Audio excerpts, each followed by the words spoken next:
இறையேசுவில் பிரியமானவர்களே, இன்றைய மைய சிந்தனையானது நீங்கள் உலகிற்கு ஒளியாய் இருக்கிறீர்கள். இப்பொழுது எம் அன்பிய இறைமக்கள் கடவுளின் முதல் படைப்பான ஒளியை ஏந்தி ஒலிம்பிக் போல அவர்கள் தங்கள் கரங்களில் வைத்து பீடத்தை நோக்கி வருகிறார்கள். நீங்கள் இருக்கும் வலது புறமாக பாருங்கள்.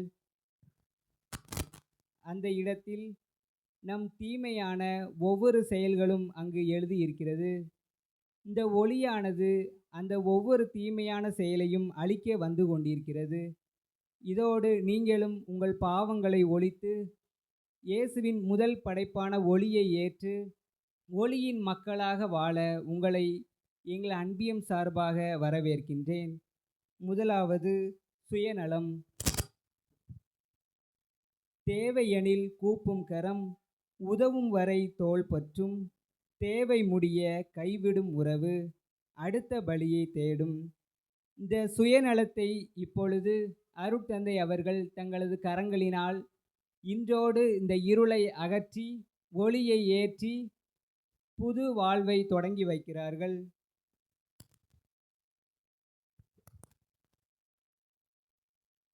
இரண்டாவது கோபம். கோபம் எனும் இருட்டில் விழுந்து விடாதே, பிறகு பாசம் எனும் பகல் கண்ணுக்கு தெரியாது.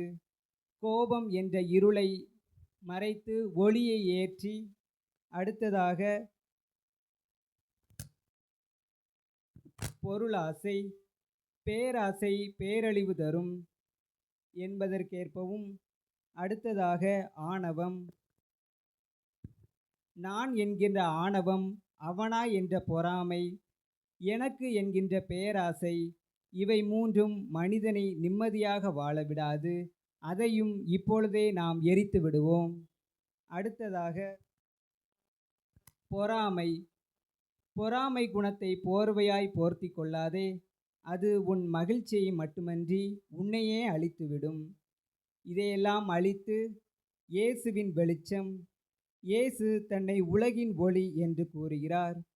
அவருடைய சீடர்கள் அவருடைய வெளிச்சத்தை பிரதிபலித்து மற்றவர்களுக்கு வழிகாட்டுபவர்களாய் இருக்க வேண்டும் என்று கூறுவது போல் நாமும் இறை ஒளியை பெற்ற மக்களாக வாழ இப்போது கடவுளின் முதல் படைப்பான ஒளியானது அந்த தீபத்தின் மேல் இவற்றிலிருந்து 1 தீமோத்தேயு 6:11 சொல்வது போல் கடவுளின் மனிதனாகிய நீ இவற்றிலிருந்து தப்பி ஓடு.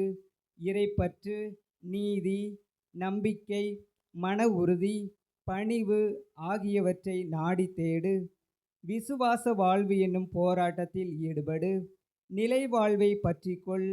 அதற்காகவே அழைக்கப்பட்டிருக்கிறாய்.